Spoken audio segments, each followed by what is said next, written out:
You have never had to kill something.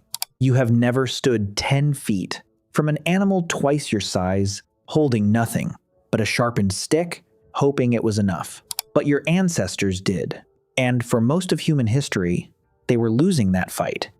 Then something changed. Not a bigger brain, not a bigger body. A tool small enough to fit in one hand that quietly rewired the entire future of the human species.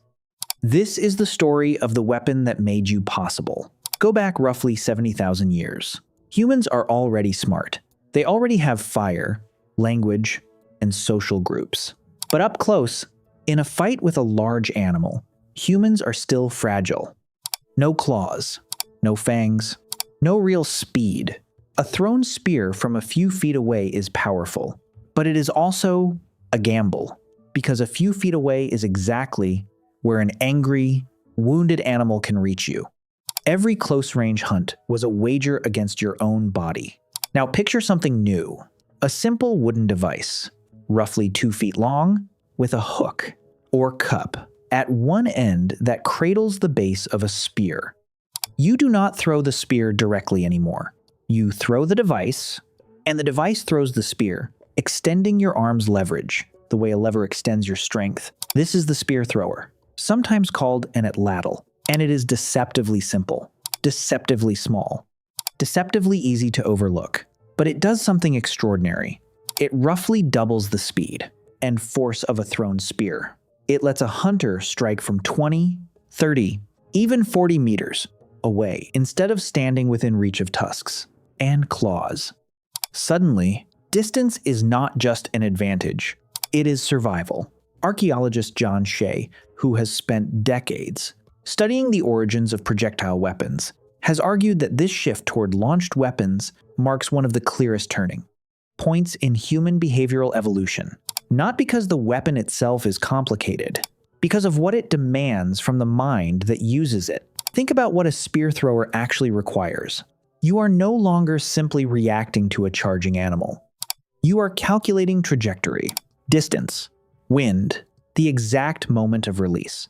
You are running a kind of physics equation in your head, refined through repetition, generation after generation. That is not muscle. That is planning. And planning changes everything downstream of it. With distance now on your side, hunting becomes less about brute confrontation and more about strategy, positioning, patience. Groups could hunt larger, more dangerous animals with dramatically lower risk. Fewer hunters were injured, fewer hunters died, and every hunter who survived carried forward more knowledge, more experience, more of exactly the kind of accumulated skill that made the next hunt even safer. But the story does not stop with the spear thrower. It evolves again. Move forward to Sibudu Cave in South Africa, a site that has produced some of the earliest solid evidence for an even more precise weapon system, the bow and arrow. Researcher Marlies Lombard has spent years analyzing tiny stone points from this site, some barely the size of a fingernail, hunting for a specific kind of damage pattern. Not the wide fractures you would expect from a hand-thrust spear.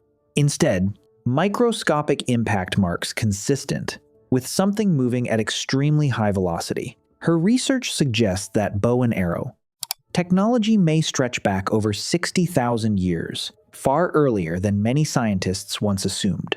Why does this matter so much? Because the bow does something the spear thrower could only hint at. It makes the weapon nearly silent. It makes it accurate. At a distance a spear could never reach, and it makes it small enough, light enough, portable enough that a single hunter could now carry serious lethal capability across long distances without exhausting themselves. Archaeologist Kyle Brown, who has studied the sophisticated heat treatment techniques ancient toolmakers used to shape stone points at sites like Pinnacle Point, points to something remarkable buried in these tiny artifacts.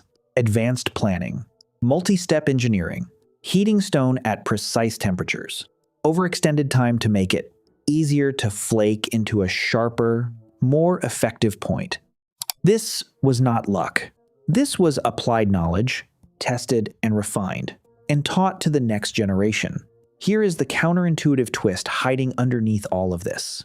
The bow and arrow did not just change hunting, it changed who could hunt at all.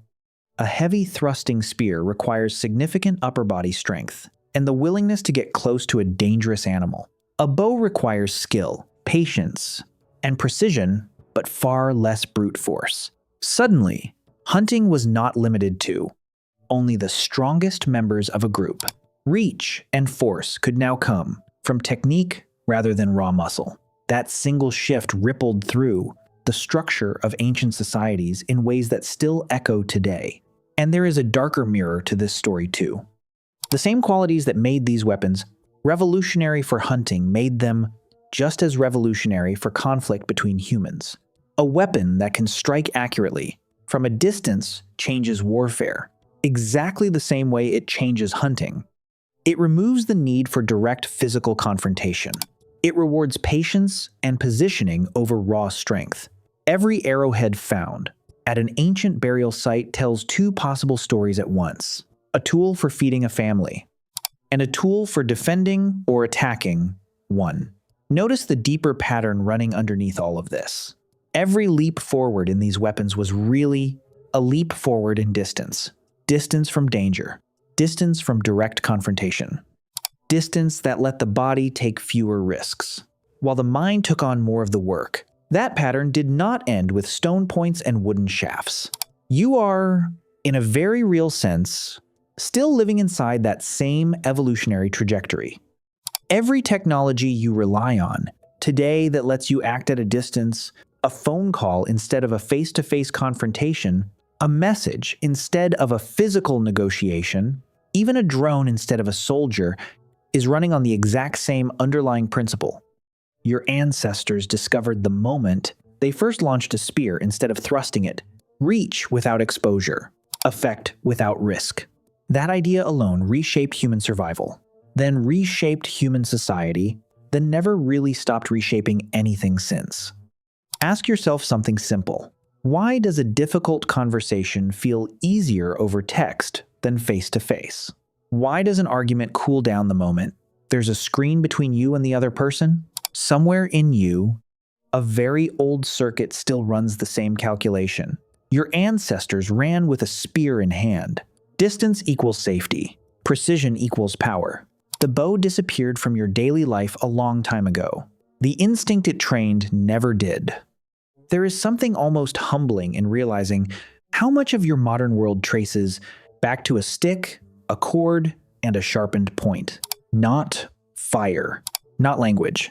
A weapon, engineered patiently over tens of thousands of years, built by people who had no idea. They were laying the groundwork for everything that came after them. You have never had to kill something to eat tonight. But somewhere behind every convenience you take for granted, every safe distance you keep from danger, every advantage you gain by planning, instead of confronting, there is a small wooden device from 70,000 years ago, still quietly doing its job.